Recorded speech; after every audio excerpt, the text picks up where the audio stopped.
Buenas tardes, compañeros y profesor. Nosotros somos el equipo uno y les vamos a hablar en esta ocasión del libro que lleva por título Los 7 hábitos de la gente altamente efectiva. Mi nombre es Martín Murillo Lorio, monitor de este equipo, y la dinámica va a ser que cada uno de los integrantes va a mencionar una parte del libro, y otro de los integrantes va a dar un punto de vista o un comentario sobre la parte que ha hecho mención el compañero anterior. Y primero, para comenzar, vamos a hablar de la introducción, o cómo el autor empieza a meter al lector en lo que son los 7 hábitos de la gente altamente efectiva. Nos inicia hablando sobre los paradigmas y los principios. Aquí el autor nos dice: más alguno de ustedes se va a sentir identificado con cada una de las cosas o las ideas que vienen establecidas en este libro. Y la verdad es que sí, o sea, no podemos sobrepasar que al menos una de las circunstancias o una de los casos, de los ejemplos que nos presenta, nos hace entrar como en algo que a lo mejor tú ya has vivido, sea reciente o con mucho tiempo. Pero bueno, primeramente, en paradigmas y principios, el autor nos dice de adentro hacia afuera. ¿A qué se refiere con esto? De adentro hacia afuera, aquí el autor nos habla de todos los problemas familiares que ha tenido. En pocas palabras, dice que ha hecho un sinfín de cosas para poder sentirse mejor, que tiene un buen empleo, tiene una buena familia, pero aún así no se siente satisfecho. De aquí pasamos al subtema de la personalidad, de la ética y el carácter, donde van a resaltar dos aspectos muy importantes, que es la ética del carácter y la ética de la personalidad. Aquí nos menciona cómo la ética, a través del tiempo, la ética del carácter se enfocaba más a que una persona era o se valoraba de acuerdo a los valores que tenía. Y la ética de la personalidad cambia a partir de la Segunda Guerra Mundial, donde ya es como cómo te ven los demás, o cómo tus valores y cómo te ves reflejado ante la sociedad. Aquí ellos se dan cuenta de que ellos tienen que cambiar esa ética para poder ayudar a su hijo de las burlas, de los problemas que tenía, que sufría en la escuela por sus hermanos mismos y por sus amigos. Después pasamos a lo que es la grandeza primaria y secundaria. Aquí, ¿a qué hace mención? Bueno, nos dice que si bien puedes tener grandeza, pero esta secundaria de que tengas reconocimiento por las personas, pero la importante es la grandeza primaria, porque la otra nos dice: puedes caerle bien a todos, pero eso también te genera desconfianza. Y era lo que le pasaba al autor. O sea, él decía: yo trato de ser lo mejor posible con mis compañeros, pero no siento que haya una lealtad de ellos hacia mí. Entonces aquí lo que resalta es que no es importante que tú caigas bien, sino que tienes que forjar tu carácter. Y sí, es importante tratar de mantener un ambiente bueno, pero no dejar por prioridad el caerle bien, sino tener grandeza primaria es tener bondad en tu corazón. Luego pasamos al poder de un paradigma. Un paradigma lo define como un modelo, y es como un mapa. O sea, un mapa no te dice tal cual que así es, o sea, solamente es una percepción de cómo lo tenemos, de cómo conocemos algo, y el paradigma aquí se refiere a cómo nosotros nos han inculcado, cómo nosotros vemos la vida o el mundo o a nosotros mismos. Aquí, para poder aplicar los 7 hábitos, es importante generar un cambio. Este cambio puede generar como una revolución en toda tu mente, en todo, pero algo que me gustó mucho del libro es que nos dice: las mentes brillantes son capaces de estar abiertas a comprender la percepción del otro, cual es fácil lograr una visión mucho más objetiva en un cuadro más amplio. Y bueno, después de ahí, los paradigmas son tan poderosos. ¿Por qué? Porque son modelos que son establecidos desde que tú naces, desde que nacen tus papás ya te ponen ciertos principios, ciertas ideas, y vives con ellos conforme vas creciendo. Entonces, para romper uno de estos, primero tienes que ver a ti mismo y decidir o hacer una introspección muy fuerte dentro de ti. El paradigma basado en principios, otro apartado que nos habla del tema, nos habla del libro, es que muchas veces habrá paradigmas que nosotros podemos dar por sentados que son correctos, como el ejemplo del barco y el faro, donde había como una lucha de saber como cuál debía obedecer a quién. Pero aquí nos dice también una parte que me gusta mucho, es que dice: los principios son los faros de nuestra vida. y a veces puede ser que sean correctos o incorrectos, y cuál se ve ejemplificado en el ejemplo de el padre y los regalos que tenía la niña, donde no quería compartir. Entonces allí quedaba como una evidencia, ¿qué es lo importante? O sea, que dejara los regalos a su niña o que fuera tan, se iba a ver como que su hija era egoísta, ¿no? Pero ahí tenía que sobrepasar o poner en pie los principios que él tenía. Eh, el modo en que vemos el problema es el verdadero problema. Aquí dice, porque muchos dicen, eh, no entienden cómo otras personas tienen éxito y tú no lo tienes.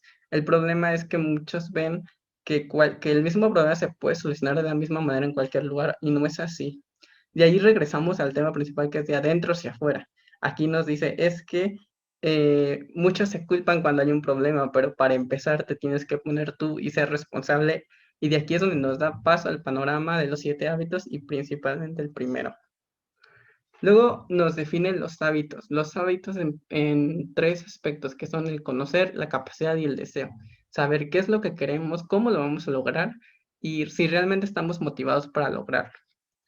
Y de aquí pasamos al continuum de la madurez. En este diagrama nos va a ejemplificar los 7 hábitos y nos dice que hay 3 aspectos, que son la dependencia, independencia y interdependencia.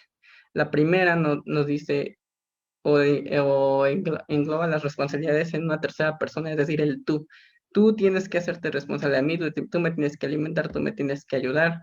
Después, esto va desde que tú eres bebé, desde que naces, hasta que eres adolescente. ¿Por qué? Porque ahí empiezas a formar tu propio criterio y es donde tú tienes que haber esa independencia, es decir, ya decides sobre ti mismo, sobre lo que tú debes de ser y te haces responsable de ti. Luego pasas a la interdependencia, donde ya tienes un criterio, ya eres responsable de ti, pero puedes lograr cosas, ahora sí que trabajando en un grupo, o sea, ya se engloba en un nosotros. Y ahí es donde sí pasamos ya al primer hábito, que es ser proactivo. Ser proactivo se define en no solo tomar iniciativas, sino también en la responsabilidad de ser responsables, de responder, de tener esa habilidad para poder tomar iniciativa ante la acción. Aquí nos muestra el ejemplo de su amiga Carol, del autor, bueno, de la esposa del autor, donde ella, a pesar de de tener una enfermedad terminal, dice, hay dos caminos, o pues me muero y no hago nada, o sea, dejo como que la tristeza me invada, o puedo hacer todo todo lo que yo quiera, todo lo que pueda hacer, el que esté en mis manos, el tiempo que me quede. Y así lo hace. Entonces aquí es donde dice dos caminos, o puedes actuar tú o dejar que los demás actúen sobre ti. También dice, tienes que checar el lenguaje es muy importante. ¿Por qué? Porque ahí es donde dice si tú eres una persona proactiva o reactiva. Y por último, el libro o este hábito engloba lo que es el círculo de influencia y el círculo de la preocupación, donde las personas proactivas se concentran en centrar más su energía, su fuerza, lo que ellos pueden en el círculo de influencia, que son las actividades, son todas las cosas en las que sí puedo trabajar y puedo hacer un cambio, no así en el círculo de la preocupación. El círculo de la preocupación solamente son cosas que no están a nuestro alcance y no podemos cambiarlas. Entonces, lo importante aquí es hacer crecer más ese círculo de influencia y no se puede desaparecer el círculo de la preocupación, pero sí lo podemos hacer un poco más angosto. Y bueno, ahora un compañero va a decir una opinión. Gracias, Martín. Bueno, para la parte de los paradigmas, a mí me gustaría decir que es vital esta parte de los paradigmas, ya que va a depender mucho de los ojos con los que tengamos, es cómo veamos el mundo. Nosotros como ingenieros industriales no podemos esperar dar solución a algún problema con los trabajadores si no nos ponemos en los pies de los trabajadores, si no nos ponemos en sus zapatos para ver en realidad qué es lo que están viendo ellos, qué les afecta realmente y qué les va a funcionar, porque si bien nosotros podemos implementar alguna estrategia, pues esta estrategia no va a ser, pues no va a resolver absolutamente nada, ya que no estamos cambiando este paradigma y no los estamos comprendiendo en realidad, que es lo primero que se tiene que hacer, es el comprender. Y bueno, para la parte de ser proactivo aquí es un poquito de un arma de dos filos, ya que aquí dice, no nada más es responder a algo y ya, es hacer, no es hacer por hacer. Es por eso que digo que es un arma de dos filos, ya que aquí se tiene que tener esta habilidad, se tiene que desarrollar, no nada más es incompetencia calificada, porque si hay un tonto con incompetencia, bueno, no nos va a ayudar en nada y no va a resolver ningún problema. Es por eso que ser proactivo es un hábito que me parece difícil.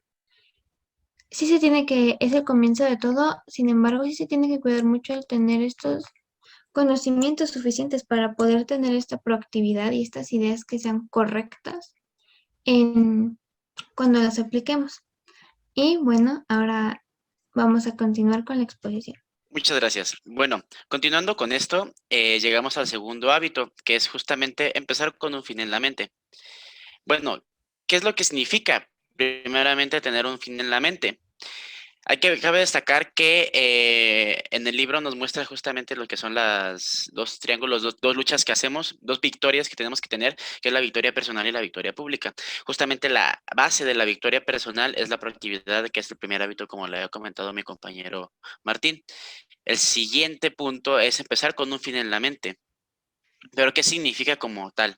Aquí en esta parte, el libro lo que nos hace para ponernos en contexto es hacer un ejercicio de introspección. Imaginarnos nosotros en un funeral, ese funeral en el cual no sabemos quién está muerto, pero vemos que todos están pues, tristes y resulta que nosotros estamos ahí dentro de ese ataúd. Entonces, ahí donde nos aborda a nosotros con la pregunta, ¿qué concepto de persona nos gustaría que los demás que nos rodearon en todos los ámbitos de nuestra vida tengan acerca de nosotros? Entonces, con base en eso, con base en la respuesta que nos demos, podemos empezar con esto. Justamente empezar con un fin en la mente significa comenzar una clara comprensión de nuestro destino, a dónde vamos y qué es lo que queremos como tal. La siguiente, por favor. Después tenemos la parte de que nosotros podemos reescribir el guión. Tenemos que convertirnos en el propio autor de nuestra propia vida. Y aquí entramos nosotros con la proactividad. Y justamente el ejemplo que da el libro, el ejemplo que da el autor en esta parte, es acerca de la historia del expresidente egipcio, que en un afán de falta de conciencia moral y de pues, impulsiva, hace comentarios pues, desafortunados en su país, incitando al odio a una de las razas de ese país, recordando un poco la situación de Hitler. Entonces, ese sentimiento nacionalista como tal, después de un tiempo se dio cuenta de que fue un error y durante mucho tiempo se dedicó a tratar de enmendar ese error que tuvo garrafal, y de esa manera cuando llegó al poder cambió sus palabras y de esa manera trató de unificar y enmendar el error. Esto que nos dice que nosotros podemos enmendar y podemos corregir los errores que nosotros tengamos en nuestras vidas. La siguiente, por favor. Después tenemos lo que es después tenemos el siguiente punto que es en el centro. Bueno, aquí el libro nos pone cuatro guías como tal, que son la sabiduría, seguridad, la guía y el poder. Nosotros tenemos que estar en el centro de esto como tal. Y bueno, primero podemos empezar con la seguridad, que se puede asociar a la valentía, lo que nosotros somos y lo importante que es ahí en esa parte la estabilidad emocional y autoestima. Después tenemos lo que es la guía, que es pues como tal nuestra brújula, lo que nosotros pues tenemos como tal para que sigamos el camino que nosotros hemos marcado para nosotros mismos. Después tenemos lo que es el poder, que es que es más que nada como la decisión que nosotros tenemos para realizar nuestras acciones. Y finalmente tenemos lo que es la sabiduría, que son todos los conocimientos que necesitamos tener. La siguiente, por favor. Después tenemos lo que es el identificar nuestro propio centro. Nosotros podemos tener varias facetas de nuestra vida en diferentes momentos, dependiendo de cómo nos sintamos. Aquí cabe destacar un punto en el cual hablas, basándonos en la bioneuroemoción, nosotros tenemos patrones que vamos repitiendo una y otra vez en ciclos a lo largo de nuestra vida. Esos ciclos pueden ser cortos o pueden ser largos, pero ahí podemos empezar a notar que puede oscilar ese centro de nuestra vida. Y si nosotros no lo identificamos, no sabemos en dónde queremos estar, pues vamos a estar repitiendo estos mismos patrones. La siguiente, por favor. Después tenemos el punto de cómo es que redactamos un enunciado de la misión personal. En esta parte tenemos que tener una estabilidad como tal y entender totalmente todos los paradigmas que tenemos para poder saber que esto, un enunciado de misión personal, no se hace de la noche a la mañana, no lo vamos a tener de un momento a otro, sino lo tenemos que empezar a hacer con prueba y error a través del tiempo, y algunas personas llegan a pues, tener meses haciendo eso, otros años, y otras personas se pasan toda su vida tratando de encontrarlo. Y bueno, la siguiente, después tenemos también dos maneras de utilizar el cerebro derecho, que es el ampliar la perspectiva y el de visualizar y afirmar como tal. En este apartado, primero tenemos lo que es ampliar la perspectiva, que esto nos pasa a la mayoría de las personas cuando tenemos un suceso impactante en nuestras vidas, que nosotros nos podemos poner a pensar qué es lo que pasaría o qué es tan fuerte ese shock de ese momento que nosotros ahora sí que nos cambiamos y ampliamos nuestra perspectiva y entendemos bien otros mundos. Y después tenemos la visualización y afirmación, que justamente para nosotros ser líderes de nuestro propio destino no es suficiente que decir que queremos como tal algo, sino que lo tenemos que visualizar, lo tenemos que entender para después seguir. Ya en este apartado, en enunciados de la misión organizacional, nos habla acerca de lo que ya en una empresa como tal, y con el caso de la empresa IBM, que ahí uno de los tres enunciados que tenían era la dignidad, y lo que se requiriese como tal era necesario tener siempre para las personas una dignidad como tal de calidad, sea lo que fuese. Él justamente había mencionado en el libro una parte en la cual una persona pues estaba muy mal y necesitaba ayuda, o sea, no tenía recursos como tal para cuidarse por una situación de enfermedad, y fue la empresa la que justamente por darle esa dignidad ayudó a costear algunos de los gastos para que él tuviera una recuperación digna y no estuviera sufriendo como tal. Ese es uno de los ejemplos que pone el libro. Y bueno, ya para pasar con lo siguiente, es el siguiente hábito, que se establezca primero lo primero. Como tal es la suma de los dos hábitos anteriores, y es necesario también tener un hábito de proactividad para llegar a empezar con una razón que brinde estabilidad y una guía para nuestra vida. Tenemos lo que es el poder de la voluntad independiente. Esta voluntad independiente, en el libro nos habla acerca de 4 privilegios que tenemos como seres humanos, que son primero la autoconciencia, que es es la que nos hace ver nuestros errores, o sea, tener conciencia de lo que nosotros hacemos. Y después tenemos lo que es la conciencia moral, que esta se asocia un poco a lo que comentaba Freud del super yo. Después también está la parte de la imaginación, que nosotros necesitamos tener como tal imaginación para poder seguir con lo nuestro. Después tenemos lo que es el cuadrante número 2. Es necesario tener o sea, nos pone esta imagen que es fácil de entender, que es primero el cuadrante 1, el 2, el 3 y el 4. El cuadrante 1, pues tenemos las cosas urgentes y las cosas importantes, es decir, las personas, pues como tal, es una persona que tal vez entregue las cosas, pero no lo hace de la mejor manera. Y existen muchos problemas de crisis y problemas como tal apremiantes. Y nosotros tenemos que estar siempre en el cuadrante número 2, que es tener lo importante, pero no lo urgente. Es decir, podemos prevenir, tenemos una persona que logra tener las cosas como bien estipuladas. Y los demás cuadrantes, el cuadrante 3 y el cuadrante 4. El cuadrante 4 es el peor porque pues es una persona que le vale todo. Y el cuadrante 3 es que las cosas las puede hacer, pero como tal no tiene nada importante en su vida. La siguiente, por favor. Tenemos después lo que supone decir no, que es evitar justamente que todas las cosas que nos digan tenemos que decirle sí. Eso es algo que no tenemos que hacer, porque lo que provocamos es que perdamos justamente la capacidad de hacer las cosas con calidad y las cosas que tenemos que hacer de manera correcta. Y la siguiente, y bueno, la delegación como tal. Aquí vemos dos imágenes claramente, que es el productor y el administrador.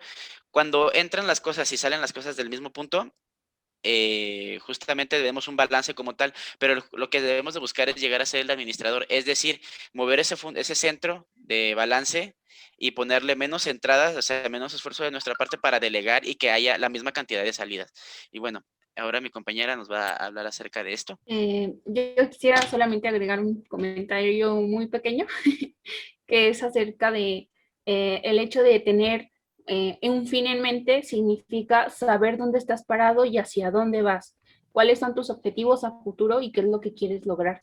Entonces, la verdad siento que este hábito es básico en nuestra vida y más como ingenieros industriales tenemos que aprender a planear perfectamente nuestro futuro y lo que queremos en una empresa. Y como lo hemos visto en la cadena de suministro, esto es muy importante porque cuando nos enfrentemos a problemas, debemos de ya saber cómo responder a ellos. Y para poder responder a ellos, antes debemos de haberlos tenido contemplados, que podrían suceder cosas que no estaban fuera de nuestro control y poder tener una buena capacidad de respuesta para ello. Y en cuanto al tercer hábito, que es de establecer primero lo primero, la verdad que igual, el libro me parece muy importante cómo lo tocó, porque tiene muchísima razón. O sea, a veces como personas, y me incluyo yo, es muy difícil decir que no, pero tienes que aprender a decirlo. ¿Por qué? Porque si dices que sí vas a hacer algo, pero no lo quieres hacer realmente, la calidad en tu trabajo se va a perder. Y entonces las personas pues te van a ver, ya no vas a ser tan eficiente como antes. Eso sería todo de mi parte y creo que podemos continuar con la exposición. Ahora me toca a mí precisamente hablarles sobre el cuarto hábito, que es el de ganar, ganar. Este hábito es de los más importantes también que debemos de aplicar en la carrera. Y el libro empieza explicándonos precisamente un ejemplo de una empresa donde el autor estuvo ayudando al gerente y al director para que pudiera haber una relación entre sus empleados. ¿Por qué? Porque decía que todos eran muy individualistas y el director decía, pero es que yo no sé por qué son así. Si yo siempre los motivo y les digo, échenle ganas, tienen que trabajar en equipo. Los mejores resultados son si trabajan en equipo. Pero no había algo detrás de ello, ciertos paradigmas que se tenían que romper y que ocurren en muchísimas empresas, que es que si quieres que trabajen en equipo todas tus áreas, pero realmente los motivas de forma individual. Él les daba una recompensa, un viaje al que trabajara mejor, al que ganara o que tuviera más ventas. Entonces, cada uno actuaba por su cuenta para ganar ese premio, ese viaje al final del año.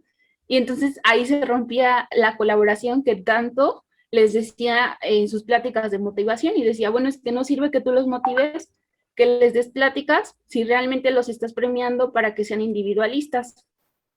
Entonces, en este hábito de ganar, ganar, entra en juego lo que es la cooperación, pero realmente romper con el paradigma de que trabajando solos pueden lograr los mejores resultados. Y aquí entran otros 6 paradigmas más de la interacción humana, que les vamos a ver un poquito más adelante, y cuáles son las 5 dimensiones más importantes que debemos de tomar en cuenta para el principio de ganar, ganar.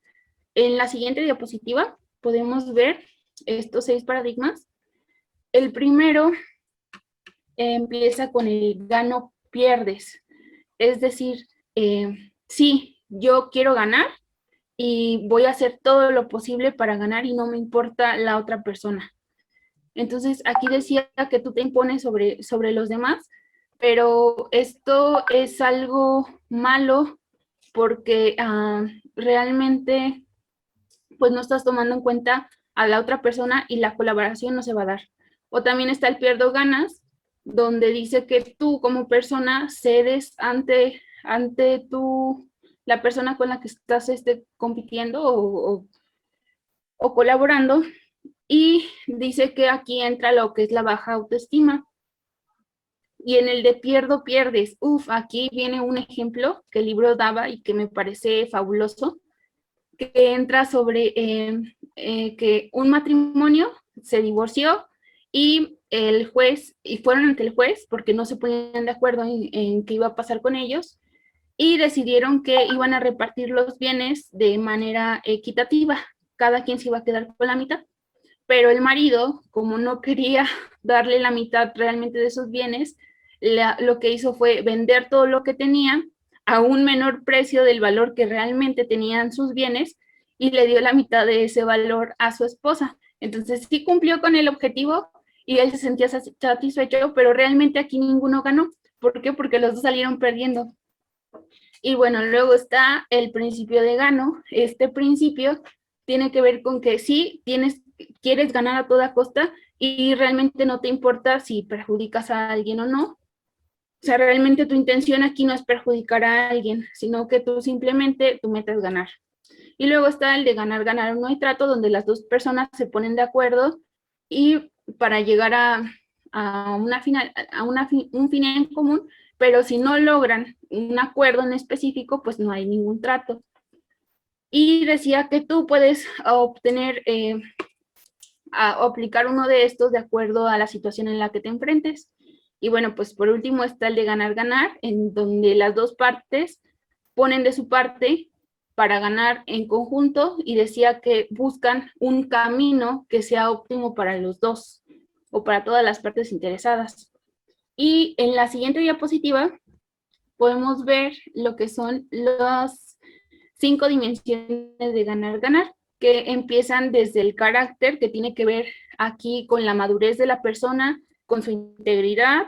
Luego vienen lo que son las relaciones, donde entra en juego la confianza que tienes con ellos y la forma en que tratas a las personas y el interés que les muestras, los acuerdos a los que puedan llegar, los sistemas, la sociedad y todo lo que pueda influir dentro de las partes interesadas y el proceso base. En la siguiente diapositiva podemos ver un poquito acerca de lo que es ya el siguiente hábito, que es el quinto, y que va también relacionado con este hábito, que es el de comprender primero y después ser comprendido. Y podemos ver que este hábito se basa en ciertos principios, pero para empezar podemos explicar que cuando nosotros estamos frente a alguien hablando, la persona que nos escucha tiende realmente a contestar de 4 maneras. La primera es donde hace la evaluación. En esta evaluación decimos si estamos de acuerdo o disentimos con la persona, pero a veces ni siquiera le estamos prestando atención, entonces es parte de eso. Luego viene el sondeo, donde nosotros formulamos las preguntas partiendo de nuestro propio marco de referencia y le damos, la siguiente es un consejo, darle un consejo, pero a veces es este consejo sobre igual nuestra experiencia y la interpretación que le damos a la información que estamos escuchando de la persona que nos lo da. Ahora sí, en la siguiente diapositiva podemos ver en qué consiste este hábito.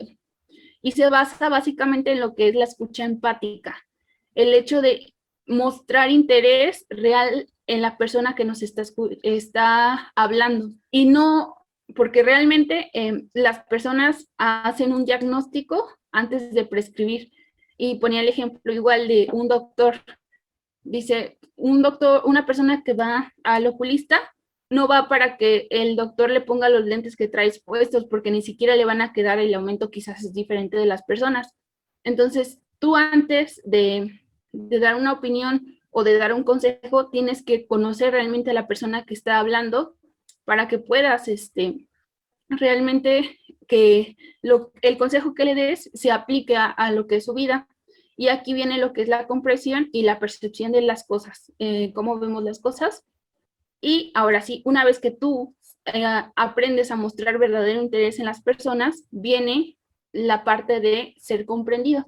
Y bueno, eso sería todo de mi parte. No sé si alguien quiera hacer algún comentario. Bueno, yo voy a decir un comentario sobre estos dos hábitos que a mi parecer son muy importantes, ya que son el puente que hay entre ya la interdependencia, la independencia y la interdependencia. Y si bien, como lo dijo la compañera Miriam, El primero, ganar, ganar, es algo que lo vemos día con día, o sea, desde que vamos a la escuela, en el trabajo, en cualquier lugar, eh, como dice, fuimos educados en base a un paradigma en el que se nos hizo ser individualistas y no queremos como compartir las ideas porque siempre tenemos esa idea de ser mejores. Entonces, ganar, ganar te dice, no, espera, tú puedes lograr más eh, trabajando en equipo que haciéndolo de manera individual. Esto nos va a dar paso, de hecho, así a otro hábito que es la sinergia.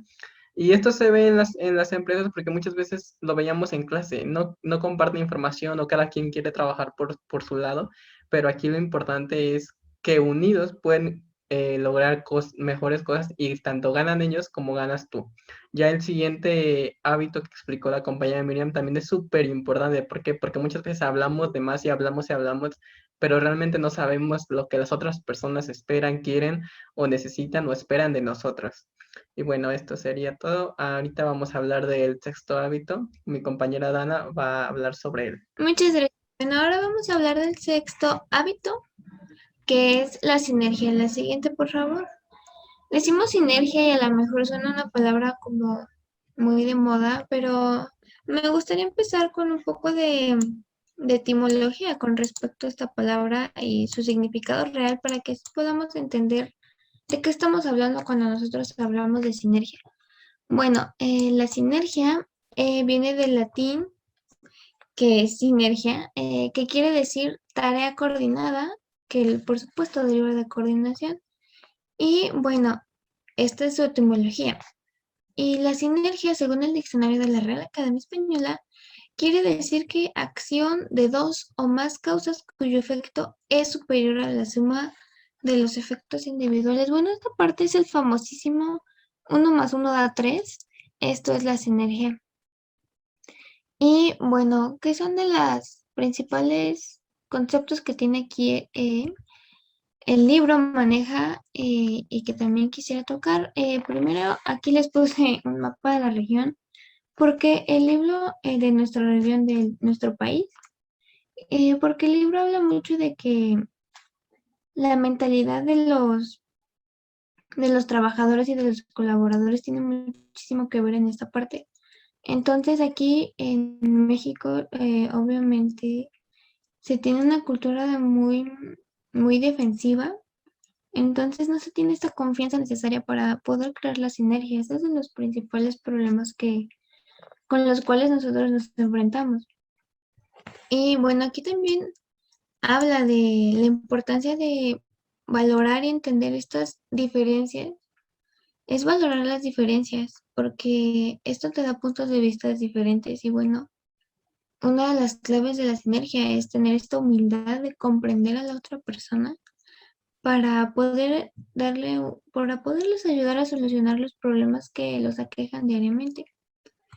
Y bueno, aquí también el libro trataba de otro concepto que me pareció interesante y no sé qué tan sinérgico pueda parecer, porque aquí habla de la tercera opción. La tercera opción, entonces pone ejemplo de, pues que uno siempre va a pensar que sus problemas, las cosas que tiene que hacer y todo, es siempre más importante y es prioritario encima de lo de todos los demás. Entonces, ¿qué es lo que queremos? Es justo esto, ¿no? Es nuestro fin. Aquí, pues interviene otra vez el hábito que ya vimos, que es ganar, ganar. Y aquí nos habla el autor de esta parte que cada quien tiene pues lo que quiere, lo que busca, lo que está persiguiendo, el fin que está persiguiendo. Y habla de la tercera alternativa como un punto, si no medio, es un punto satisfactorio y que al que acceden estas dos partes que entran en conflicto. Entonces, es ni de día ni de noche y pues es más o menos algo así lo que nos intenta explicar en esta parte, que si bien yo aquí pienso que no se cumplen pues los deseos y las necesidades específicas como lo quieren las personas, sin embargo se llega y se puede lograr llegar a un acuerdo bastante satisfactorio. Esta es la parte de la sinergia. y que tiene mucho que ver con el siguiente hábito, que es la mejora continua, que es el séptimo hábito. Bueno, aquí en la mejora continua nos trata mucho de cerrar estos ciclos. Aquí está, afile la sierra. Bueno, y se llama afile la sierra como una pequeña introducción que dio el que dan en el libro, que nos menciona que te vas a tardar más cortando un árbol con una sierra que está desafilada. Aquí si esperas un momento, te tomas la molestia de afilarla y volver a cortar el árbol. El tiempo total va a ser menor si haces esta acción. Y bueno, aquí da muchos conceptos muy, muy interesantes y no con todos estoy de acuerdo, pero lo más importante es que de saltarte este paso, todo lo anterior, no es que sea precisamente en vano, pero es como echarlo en saco roto, porque ya que este principio es muy sumamente crucial para la renovación y para poder entrar en esta espiral de ascendente de la que nos habla, que es como un efecto dominó, pero de manera positiva. Y bueno, esto nos ayuda mucho al perfeccionamiento continuo pues, de todos nuestros ámbitos en la vida. Y bueno, de aquí, con este hábito logramos el progreso significativo y sistemático al que tanto queremos llegar. Y bueno, este hábito es muy bueno y es sumamente crucial, ya que este hábito va a revivificar los demás hábitos. Lo que quiere decir es que, eh, pues, es voltear atrás, es una retroalimentación de lo que hiciste. Entonces es corregir lo que hiciste, qué eres diferente, cómo lo mejorarías y tal vez no lo hagamos de la mejor manera, pero pues agotamos opciones y se intentan de todas las maneras posibles. Aquí la frase que me pareció más destacable es la ley de la vida. Siempre cosechamos lo que sembramos. Con esto es que el autor cierra esta parte.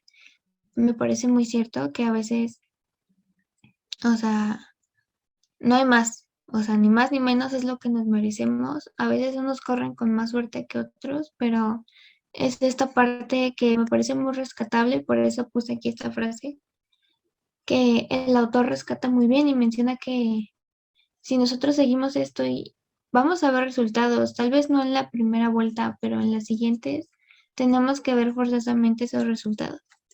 Y bueno, ahora mi compañero Brandon hará su intervención para ya concluir con esta exposición. Sí, bueno, aquí en esta parte es muy importante, yo creo que esos son los dos de los más importantes en cuanto a la suma de todos los que ya habíamos comentado a lo largo de la exposición. Primero tenemos la sinergia que pues nosotros lo podemos lo podemos adaptar a un motor, por ejemplo, de que nosotros somos como parte tal, varios engranes del motor que justamente como le había comentado a mi compañera, buscamos un fin mayor, algo más allá que lo que nos haga sentir o que nos haga llegar a una mejor consecución. Y justamente creo que acá algo a destacar es la parte de de los cangrejos, que justamente cuando los pones en un frasco, varios cangrejitos, pues si uno empieza a subir solo, pues los otros a veces cuando lo ven así tratando de subir, pues lo jalan. Y obviamente esta parte es, si nosotros no queremos, pues no nos ayudamos entre nosotros, si no tenemos una buena sinergia, no podemos llegar a algo más, porque justamente lo ideal sería que uno se subiera encima del otro y otro en otro, y otro en otro, y ellos son parte de un sistema que al final, la consecución final es que todos van a salir de dicho frasco.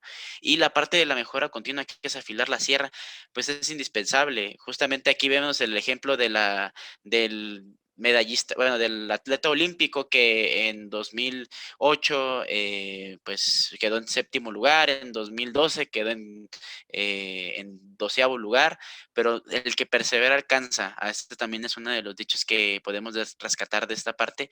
Y pues en 2016 puede llegar a conseguir una medalla de plata, de oro, de bronce, dependiendo de, pero justamente ahí lo podemos traspolar a los hábitos como tal. Y nosotros tenemos que renovar esa parte de nosotros para poder llegar a una consecución más allá, para poder seguir mejorando, porque si nos quedamos estancados, no llegamos a nada. Difícilmente llegamos a algo más allá de. Y bueno, para concluir con todo el libro, pues podemos decir que el cambio es posible. Nosotros podemos tener un cambio en nosotros mismos, podemos realizar un cambio en las demás personas, pero primero tenemos que empezar por nosotros. Y este cambio se hace de adentro hacia afuera. Tenemos que hacerlo primero en nosotros, tenemos que modificarnos a nosotros mismos para llegar a una consecución más allá. O sea, no quedarnos en nada más lo nuestro, sino también traspolarlo a las relaciones interpersonales que llegamos a tener.